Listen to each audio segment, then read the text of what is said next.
이번엔 갈등이 정점으로 치닫고 있는 검찰 상황 짚어보겠습니다. 헌정 사상 두 번째로 발동된 법무장관의 수사 지휘를 검찰이 따를 것인가 말 것인가가 초미의 관심사죠. 법조팀 이정은 기자와 자세한 얘기 나눠보겠습니다. 이 기자, 전국 검사장 회의가 오늘 대검에서 열렸죠. 9시간 만에 끝났다면서요? 네, 그렇습니다. 일단 회의는 좀 무겁고 엄중한 분위기 속에서 진행이 됐다고 대검은 설명을 했습니다. 오늘 회의는 검사장들이 모여서 세 팀으로 나뉘어서 진행이 됐는데요. 전국에 있는 고검장, 또 수도권 지검장, 수도권 외 지검장 이렇게 세 팀으로 나뉘어서 각각 2시간씩 진행이 될 예정이었습니다. 그런데 수도권 외 지검장들 빼고는 나머지 두 팀이 예정보다 한두 시간 정도씩 더 길어져서 저녁 7시쯤 모두 마무리가 됐습니다. 그만큼 치열한 좀 의견 교환이 있었다라고 볼 수 있는데요.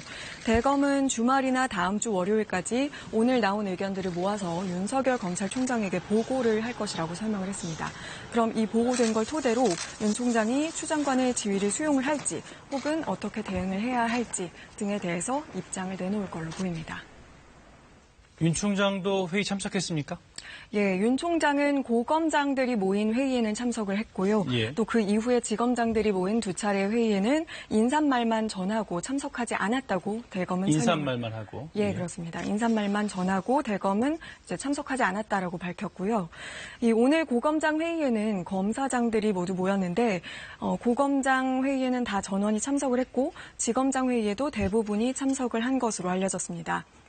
다만 검언 유착 사건을 두고 윤 총장과 좀 대립각을 세웠던 이성윤 서울중앙지방검찰청 지검장은 참석하지 않았습니다.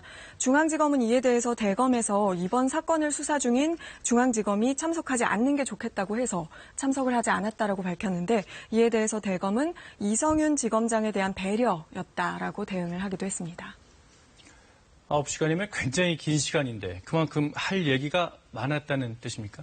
예, 좀 그렇습니다. 우선은 일단 추 장관의 그 수사 지휘가 적법했느냐가 주요 쟁점이었고요. 뿐만 아니라 이걸 어떻게 받아들여야 하는지, 실제 그 지휘를 받아들여야 하는가 여부에 대해서도 주로 논의가 됐었다고 합니다. 특히 수사팀이 좀 독립적으로 수사를 하고 수사 결과에 대해서만 윤 총장에게 보고를 하라라는 추 장관의 지휘가 있었는데 이에 대해서 좀 의견이 많이 모인 것으로 보입니다. 우선은 총장의 지휘 권한을 명시한 검찰청법 12조가 있는데 이걸 위반한 것이라 부당하다라는 의견이 좀 많았다고 알려졌고요. 만약에 추 장관 지휘에 좀 위법 소지가 있다라고 치면 그걸 따를 필요가 없다는 걸로 좀 해석이 되겠죠. 다만 좀 심중론도 나오고 있는 것으로 알려졌습니다. 지휘를 전면적으로 다 거부를 하는 것은 좀 위험하다라는 의견을 낸 사람도 있다고 전해지고요. 이에 따라서 차라리 추 장관에게 수사 재지휘를 요청을 하자 이런 의견도 꽤 나온 것으로 파악됐습니다.